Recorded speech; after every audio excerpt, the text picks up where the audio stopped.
Attention, the following broadcast has been approved by Outcasted OC. Viewer discretion is advised. Incoming transmission in 5, 4, 3, 2, 1.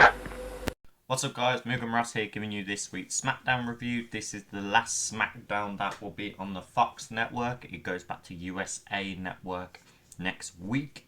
So let's just dive in. We open with a Cody Rhodes who has recovered miraculously from the knee injury he had at Bash at Berlin. I mean, Kevin Owens didn't really damage it all too much when he did injure it, but even still. The usual promo that Cody always does, so what do we want to talk about? He hypes up the large crowd that's there, tells everyone to say hi to each other, gives a welcome back to Michael Cole, because Michael Cole is now back on commentary after a little bit of a break. And he says he's been here long enough, been champion long enough to know that he's about to be interrupted. So he gives an open invite to the Bloodline. Jake Fatu doesn't have the ankle boot on him anymore, so I think he is fully recovered from his injuries, which is really cool to see. Solo stating he wants his rematch because he had Cody beat if it wasn't for Roman Reigns. Cody says, truly you do deserve an undisputed match. You are one of the people that, you know, came out of your own shadow, stood up to a tribal chief that was trying to hold you back. And maybe one day I'll be staring up at that light, but it won't be now. And Solo was like nodding the fact he was there. He said, I wasn't talking to you. I was talking to Jacob, touting him to step up. Jacob goes to do so, but then has a stare down with Solo and just goes, I love you, Solo, you're my tribal chief, and jumps down. Then, yeah, Cody states, you know, it was worth a shot. I am crazy to actually try and fight any one of you, but you truly believe you're getting better day in, day out. Solo, you have the Ulafala, so the bloodline revolves around you, but I hold the WWE Universal Championship, so this ring revolves around me. Maybe one day, once again, I'll be staring up at the lights due to the iron thumb that you have in your Samoan Spike, but it will not be next week because they are having a match next week on the debut of USA Network for SmackDown again. Yeah, so Solo's like, cool, but we don't have to wait till next week. The Bloodline all dive in, and we quickly then see Street Profits and DIY come to back up the fight. So it will be the Bloodline versus DIY, and yeah, Cody, DIY, and Street Profits from what I was looking at, because I think it's an 8-man, sorry. So it was Solo and Jacob, Fatu and Tama and Loa, so Tama Tonga and Tama Loa, both in there, and then it was against DIY and Street Profits. So yeah, it was pretty cool. Nick Aldis kind of like stepped in, made sure that that was booked of the 8-man tag match, and then we also get him stating, I'm kind of getting sick of this bloodline interfering all the time. It's becoming old news and it's getting bad for business. So I've got an idea, steel cage match next week between Solo and Cody for the undisputed title, which I thought was awesome. That's going to be a really cool match to watch, and it was a really cool way of announcing it. Pretty Deadly seemed to be getting a lot closer with Tiffany Stratton as they were hyping her up backstage about how that this story is coming to an end, which is fitting because SmackDown is coming to an end and we will be premiering on USA. And he was like, oh, and then with that, we can also premiere our musical. It'll be a premiere and a premiere. That kind of quickly gets shortly stopped by Nia Jax walking backstage, being like, so I keep hearing rumours you tried to cash in last week when you ran into that match with my street fight. What was all that about? She's like, no, they're all rumours. I was just coming in to come and help. That was all it was. I wasn't trying to cash in. I wasn't trying to make you lose. And I wouldn't lie to you. She asked if Nia would be in her corner for her match against Bayley, which is coming up, and she said, maybe I'll come down and help, like you did last week. I think Nia doubts her now, and it starts playing into that story of who's going to betray who in this. We get Bayley versus Tiffany. Bayley gets the quite early lead with a lot of arm lock and manipulation of the joint, but Tiffany also kind of got her own back, doing a really cool arm dragging clothesline situation that happened. Caught Bayley to the top rope and basement drop kicked Bayley on the edge of the ring, which looked deadly. Even after the break, Tiffany started getting the lead in this match. she does what she's known best for, as a gymnast flips into that back elbow that she hits. Then there was a really cool hip attack on the ropes. We also had Nia then walked out to start distracting Bayley, because Bayley once again got the upper hand and was doing a count. And yeah, we also see a really awesome part of Tiffany doing a cartwheel flip into them power slamming over Bayley, and was really awesome. Bayley hit her flying elbow, which I think always looks really cool. The Nia distraction made Bayley go and decide to dive and hit Nia momentarily. She also hit a Bayley to belly. Nia got angry by the dive, and then what happened in that moment is that Bayley hit her rose plant and got the 3 count, because the ref saw Tiff do a roll up, got more than a 3 count on the roll up, but couldn't count that because she was distracted by Nia. Ran over, Bayley reversed it, then hit rose plant, got the 3 count and got the win. So it was a bit of a messy ending to the match, but it was a really cool match. I think this feud is nowhere near done. It kind of sucks that this wasn't more played into when Bayley did have the title picture and had more defenses with the actual belt. I understand Nia being the champion, but Nia's not really defended it, and Nia doesn't really seem like she has any challenges coming up, other than Michin, who's still fighting the pair of them being a bully. But Bayley's also still doing that, so it's still a weird situation there. Kevin Owens backstage speaking about A-Town Down, about they're a great team, they're friends, it gave me a great idea. Why don't we make it a triple threat match? You know, me and Cody were friends and we went against each other, so yeah, make it a triple threat, which they do. Waller was like, oh no, we're boys, we're fine, it's a handicap match, we'll get this, we'll do it. We get a Legado del Fantasma video package with Santos getting kind of frustrated about them hyping up their wins. Wins should just come naturally to them, and then their success is how they continue with the wins and how they actually mould it. And they said that it's in their nature and it's for them to take down Smackdown as it is, because it is bound to go to the Emperor and his familia, which I thought was cool. It was a nice little refreshing.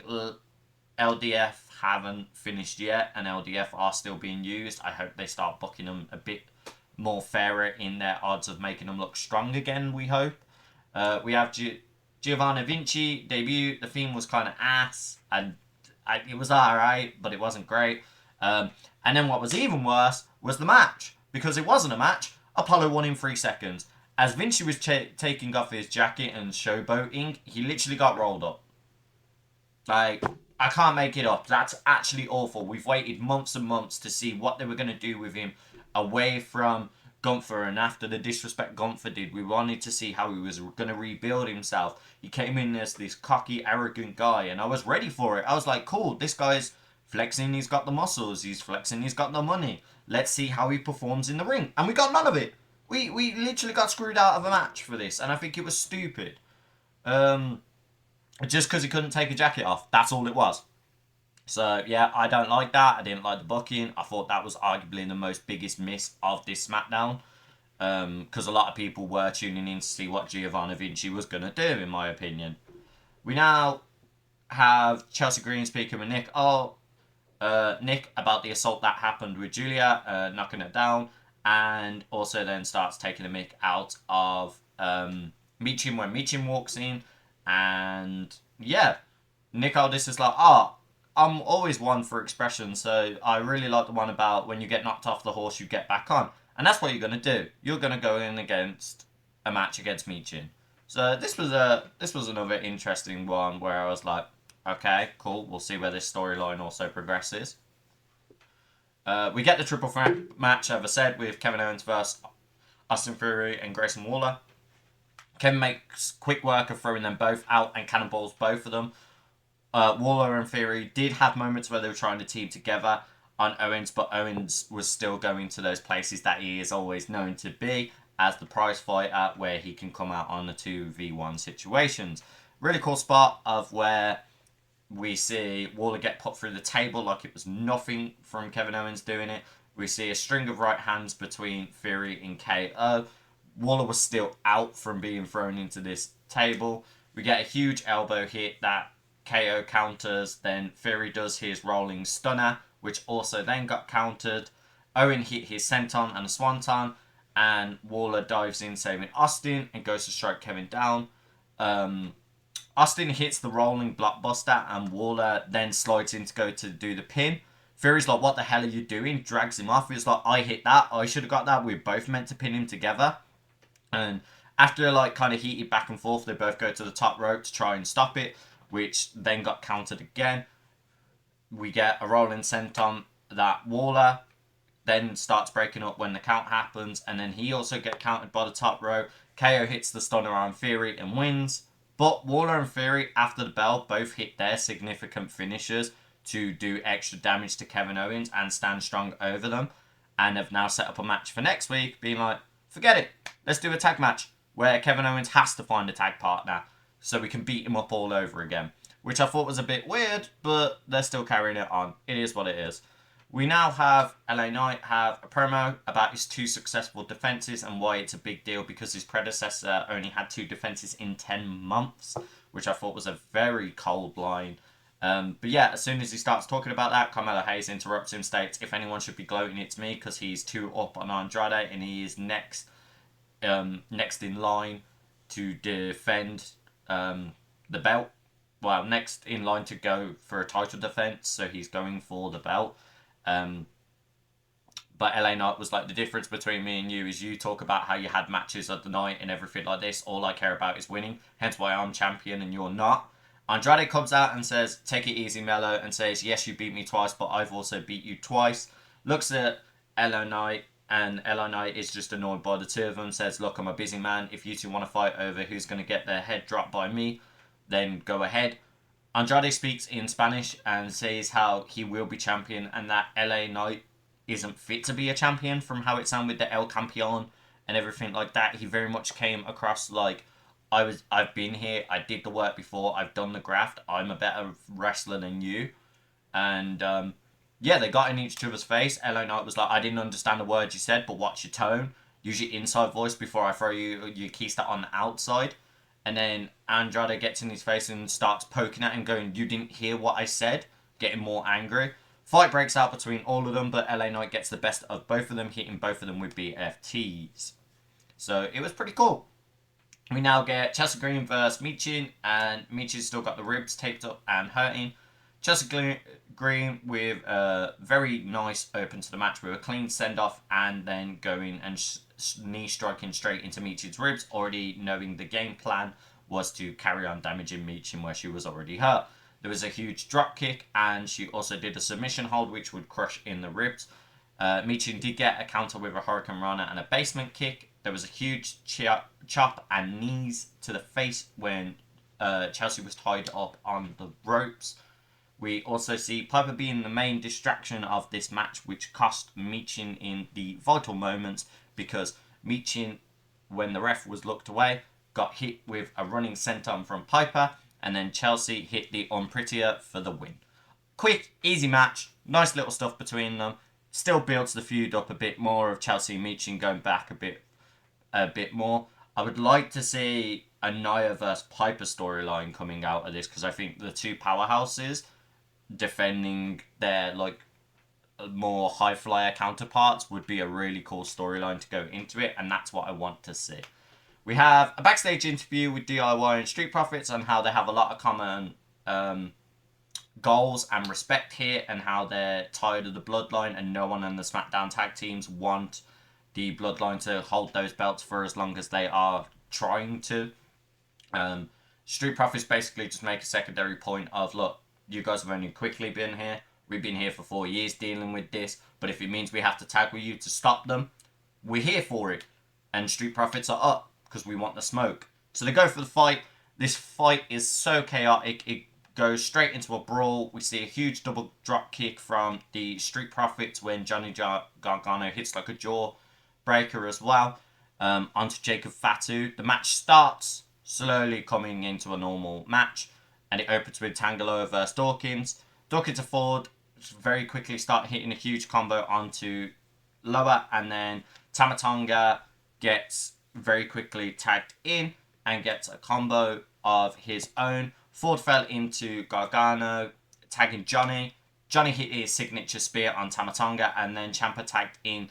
Huge hits, but Fatu tags in and literally exploded Ciampa in half with that running elbow that he did, and just beating down and throwing Ciampa out onto the outside. Solo tagged in and decides to throw him straight over the table.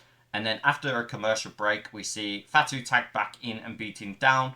Fatu missed the corner splash that he usually does and slammed his shoulder into the corner. Loa and Tama Tonga both tag in. Tama Tonga misses his pop-up powerbomb, and Ciampa tagged both Dawkins and Johnny Gargano at the literal exact same time, so the ref was confused on who was the legal man, but both of them did the combo work, and I thought this looked awesome. We saw them both hitting super kicks, we both saw them hitting right-hand strikes at the same time. They both looked in really good synergy with each other, and I really enjoyed that. But it was kind of short-lived.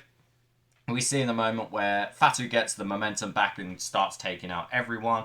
We also see Ciampa on the floor, so Tama Tonga tries to do a splash and asks Solo to drag him closer. Dawkins and Johnny Gargano quickly stop this by dragging Solo out, and Ciampa gets the momentum back. And Ciampa countered by superplexing himself with Tama Tonga on the outside, hitting everyone. And when I mean everyone, he took out his whole team and the Bloodline team. Ciampa gets forced to thrown back in the ring by Montez Ford. Montez Ford tags in Ciampa. Ford hits a 450 to Tama Tonga. Fatu comes in and breaks that up with a running senton, lands straight on top of Ford, drags Tama all across to the other ring, tags him in. When he does this tag, he gets a super kick to Johnny, Samoan drop to Ciampa, a super kick to Dawkins, and then he does an Impaler DDT onto Montez. Tags Solo in, Solo hits the Samoan spike on Ford, and it is a Bloodline win.